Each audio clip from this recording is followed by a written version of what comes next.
I present to you Robert De Niro, who seems to have chosen poorly when he drank from his choice of holy grails. He is now aging extraordinarily rapidly and also apparently turning into a hobbit. So Robert De Niro appeared also on MSNBC. Again, MSNBC's wall-to-wall coverage of this, blanket coverage of this, earned them, I assume, 0 viewers, which would probably be a slight improvement from their normal viewership. And he praised Letitia James, the Attorney General of New York, for saying F you to Trump, which she may be saying from jail soon, depending on how her mortgage falsification case goes. Here is Robert De Niro.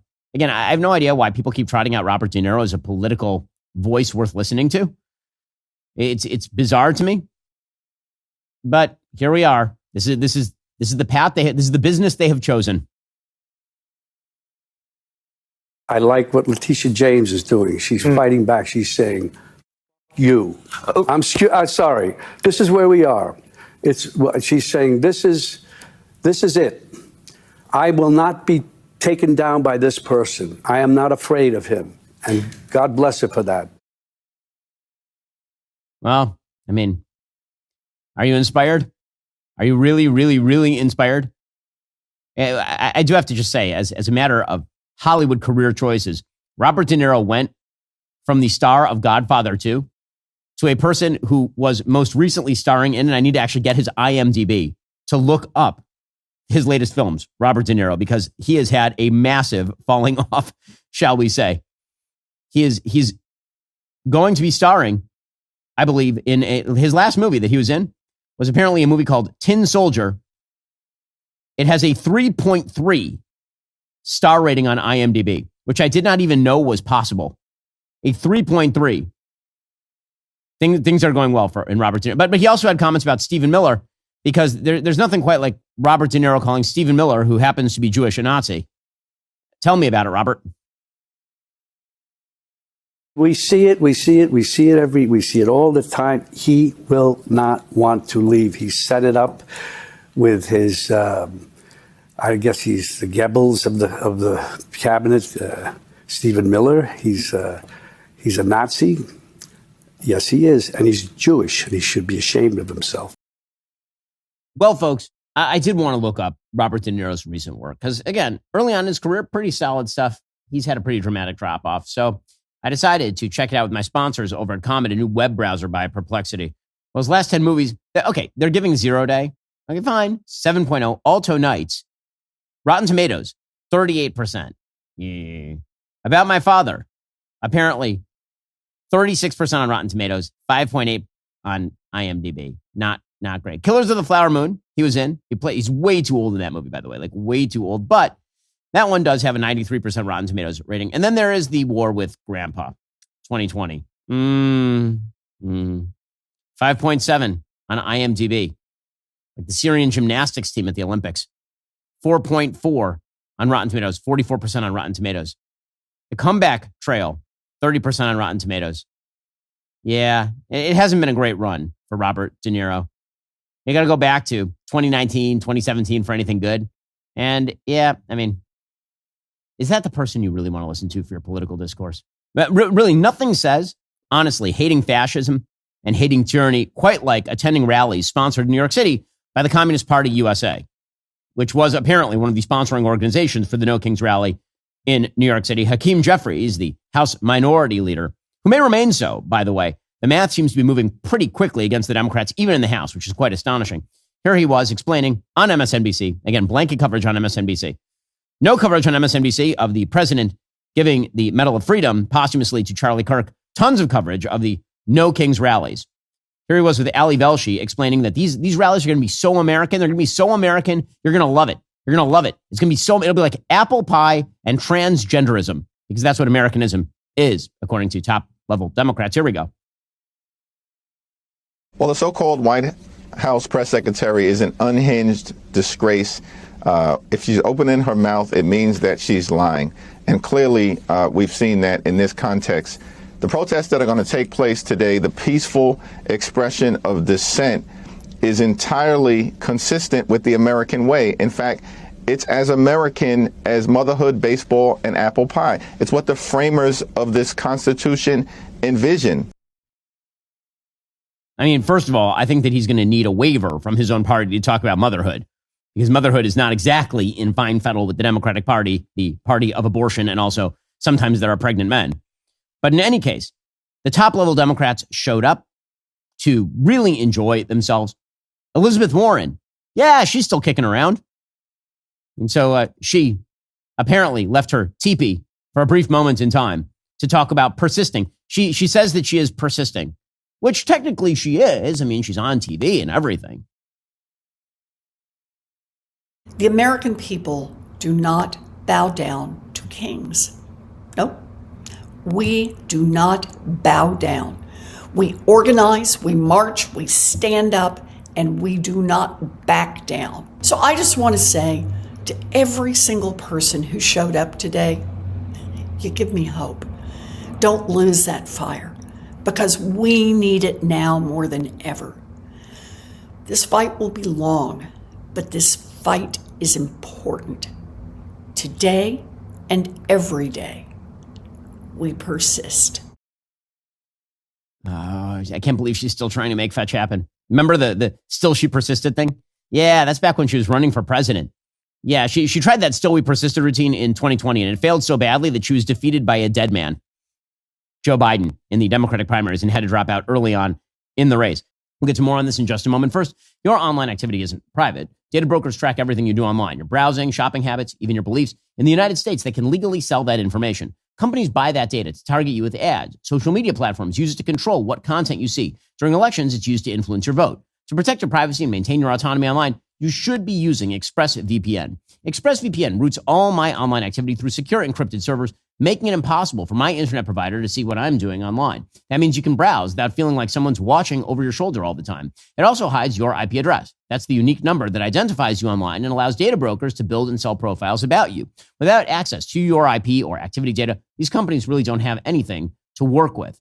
I've been using ExpressVPN for years. I use it because I'm on the road all the time. And frankly, my data is nobody else's business. Plus, ExpressVPN is remarkably simple to use. Just one click activates protection across all my devices, from phones and tablets to smart TVs and computers. Plus, it works on up to 8 devices simultaneously, so I can extend privacy protection to my entire family. Find out how you can get 4 months for free by scanning the QR code on screen, clicking the link in the description box below, or by heading on over to expressvpn.com/Ben Shapiro Show.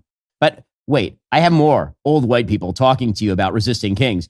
I have for you, for example, a man who has never met a tyrant he does not love, Bernie Sanders, saying that he's at these rallies because he loves America. Now, when I hear people like Bernie Sanders say they love America, what about America is it that Bernie Sanders would say that he loves precisely? He doesn't like the rule of law. He doesn't like the property rights. He doesn't like the balance of powers. He doesn't like the federalism. What exactly is the thing that he does? I mean, I guess that he likes being able to take advantage of the free speech, but only so long as his opponents are silenced. So what is it that Bernie Sanders, what is it about the country that he would say that he truly loves? What is the thing he doesn't want to change? Again, this is nothing new in the Democratic Party. Barack Obama, back in 2008, said he wanted to fundamentally transform the country, to which those of us who kind of liked the country the way that it is were like, well, why? What if we don't fundamentally transform the greatest country in the history of mankind? But Democrats now, they have to pretend to be true patriots. Bernie Sanders says that they're there because they love America. I mean, they'd like it more if it were Norway, but still, they got sure, maybe, okay.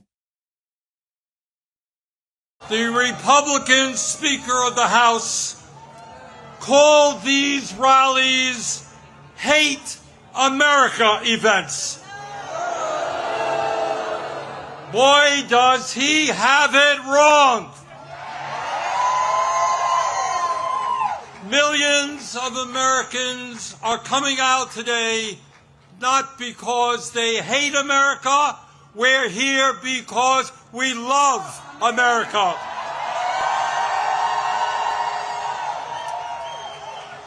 We're here because we're going to do everything we can to honor the sacrifices of millions of men and women who over the last 250 years fought and sometimes died. I'm sorry. I can't take him seriously. And nothing you do can make me take him seriously because he's not a serious person. And the fact the Democratic Party has elevated him as an ideological thought leader after spending his entire life being a useless pustule on the ass of American society. It's absolutely beyond me. But don't worry. You wanted more old white people, and so I will give you more old white people. I present to you Senator Tina Smith. She's, 67. She's from Minnesota, and here she was talking about resolute joy on on MSNBC. Yes, the only network that seemed to care about this. Downtown Minneapolis was filled with people, all different kinds of people from all different ages and backgrounds. And I would say that there was a feeling of like resoluteness and also real joy and real sense of solidarity as we came together. And I honestly think the way that President Trump and some of his friends were basically trash talking the folks that were going to show up at these rallies really encouraged more people to show up. There was nothing. It was a very patriotic feeling, lots of flags, and it gave me a real boost. Just incredible levels of joy. Just tremendous joy, I think. Like really lots of, like, sure. I mean, it was a bunch of people who kept clapping on 1 and 3 instead of 2 and 4 because it's really white, but lots of joy happening out there. By the way, you heard Bernie Sanders there talk about how much these people loved America. Well, there were a lot of flags, actually, at these No Kings rallies. I would say there were a shocking number of non-American flags. Over the Washington, D.C. rally, there was a giant Palestinian flag in solidarity with Hamas, of course. And then, of course, over in Los Angeles, there were tons of Mexican flags. There were some American flags, but lots and lots of Mexican flags in L.A.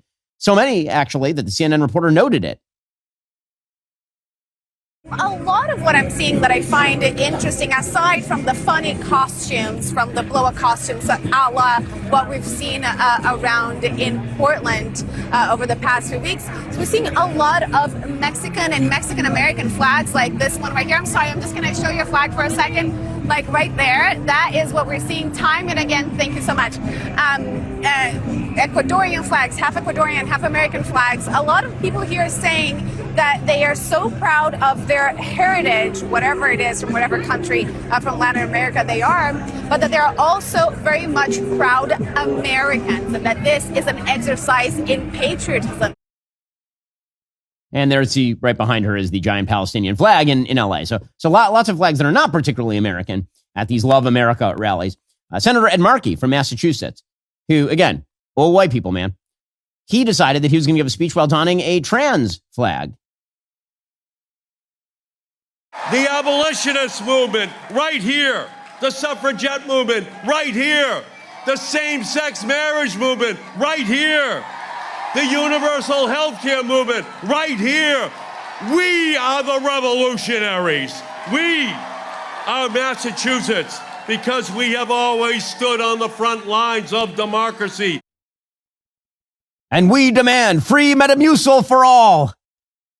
Good times. Well, J.B. Pritzker in Chicago joined the protesters as well. This is the would-be presidential candidate from Illinois, who typically has to be lowered into these things by crane. He is trying to lose a little bit of weight. This is what people do when they want to run for president of the United States. So he showed up to stand in front of a bunch of signs, including an F-ICE sign, which is really nice, right behind him, like literally right behind him, which is really nice. Here was J.B. Pritzker marching.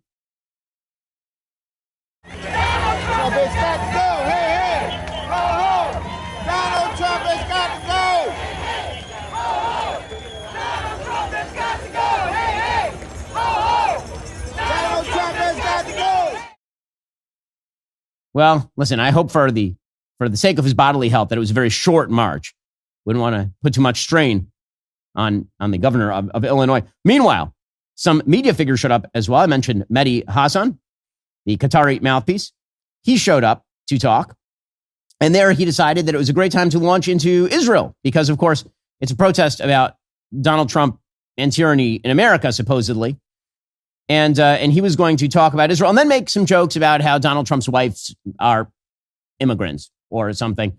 What a glorious example of Americanism he is. I'm so glad that we allowed him to become an American citizen. We need more of this. I'm being unbelievably sarcastic if that's not coming across.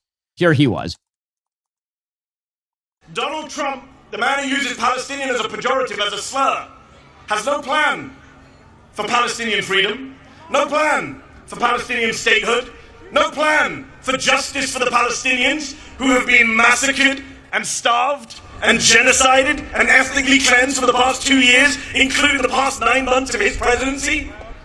Meanwhile, Israel for the past week has violated the ceasefire again and again, killing Palestinians with impunity. Yesterday they killed 7 Palestinian children during the ceasefire. There is no peace in the Middle East because, as Dr. King said, peace is not just the absence of violence, it is the presence of justice. I need to hear about this from a British-born citizen who was on the Qatari payroll as a member of the Al Jazeera staff for legitimately about a decade. Don't worry, he also appeared, Mehdi Hasan, alongside people like Bernie Sanders, alongside Chris Murphy, and alongside a person named Afeni Evans, a Washington-based DC activist who embraces causes including, for example, support for Hamas and Marxism. According to the Washington Free Beacon, Evans, who No King's organizers listed as an impacted activist over her arrest in August for evading subway fare, has condoned or downplayed various acts of political violence. She mocked calls for sympathy for Charlie Kirk. She said at the time, if you want me to feel bad for that bleep, I can't, I won't, I can't. She said, we live in the most fascistic country in the effing world. She probably loves America also, Afeni Evans. She also refers to Israel as the imaginary state. And on the 1-year anniversary of October 7th, said, quote, occupied people have a right to self-defense. And mocked President Trump's injury when he was shot in the ear in an assassination attempt as a, quote, little ear piercing. So, just wonderful. Well, that's all for now, folks. Don't forget to like, subscribe, and comment your thoughts down below. Be sure to check out all of the other great content on my channel. I'll see you here next time.